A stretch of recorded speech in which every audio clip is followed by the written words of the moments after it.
So, behind me, we have the two titans of anime. You have Funimation, which has always been a staple, and I mean a staple of anime. And then the new kid on the block behind me, Crunchy Roll. Crunchy Roll is basically the one-stop shop for anything when it comes to anime. So you could go there and you can basically find anything. So I found an article, and it was very interesting to me as I read this article talking about the merger of Funimation and Crunchyroll and how it will be complete by April 2nd, 2024. So let's get into this article and let's discuss some stuff because there's some things in this that do not sit right with me. Let's go. Funimation anime streaming service is shutting down and Crunchyroll is raising its prices. What? Funimation and Crunchyroll, two competing anime streaming services, merged in 2021 and announced in 2022 that all of the content would eventually combine under the Crunchyroll banner. That event officially has a date and it's April 2nd. Okay. For Funimation subscribers, you'll have to go through the process of merging your account before April 2nd. Don't see anything wrong with that. And frustratingly, any shows that you were outright purchased through Funimation will not transfer to Crunchyroll. What? Just another reminder that when you purchase digitally content, true ownership does not technically exist, and you will always be at the mercy of the platform holder when it comes to access. Okay. This might sound familiar to some of you guys, because I made a video, it's probably been like 2, maybe 3 months ago, discussing something very similar. This company, at the end of last year, decided that it was not going to continue to carry forward some of the live action, what's the word for it? They were just TV shows. And that people on that platform that purchase these seasons of TV shows, Naked and Afraid and stuff like that, reality TV, that's what it's called, were basically out of luck. And that you purchased it, but they decided they're not going to continue to carry said content and that you were SOL, even though you spent your hard-earned money on it. Okay. On top of that, hearing that the merger will be complete on April 2nd and they decided to raise their prices means that since Funimation is out of the picture and that Crunchyroll will reign supreme. Sounds like a monopoly to me, doesn't it?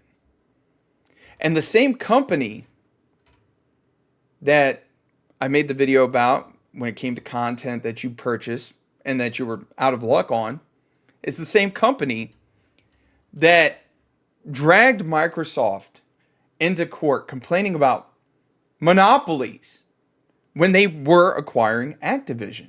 And that it's unfair because they're going to own Call of Duty. This same company owns Crunchyroll. And you might say, what company is this, Queso? This company in question is Sony. Crunchyroll is an independently operated joint venture between Sony Pictures Entertainment, okay, but it gets better, and Japan's Aniplex, which is a subsidiary of Sony Music Entertainment. So, with that being said, Crunchyroll is 100% owned by Sony. Aniplex, Japan's Aniplex, might be a subsidiary, but it's still owned by Sony Music Entertainment. So the question I have is, why are people not kicking and screaming that Sony has a monopoly when it comes to anime? Sony was okay with charging everybody the same price when it came to their Crunchyroll account for the last 2 years.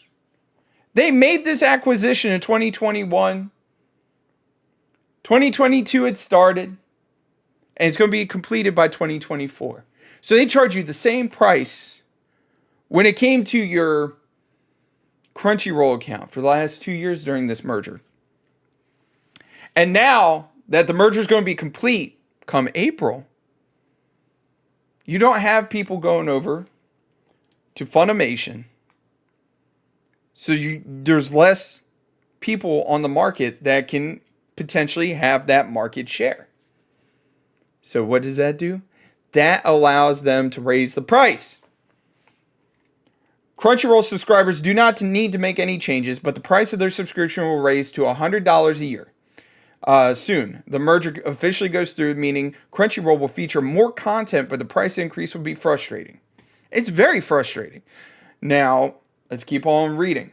Alongside with the merger finally completing, Crunchyroll is also entering the video game space as a publisher. It remains to be seen what kind of video game team the anime company will help produce, but you can check out the package sent over to Game Informer's TikTok. Don't care about that. As a subscriber to both services, who somehow managed to continue to have a need for both, Outlaw Star is currently only available on Funimation. The merger is bittersweet. I embrace the simplicity of one anime streaming service, but I don't look forward to paying more.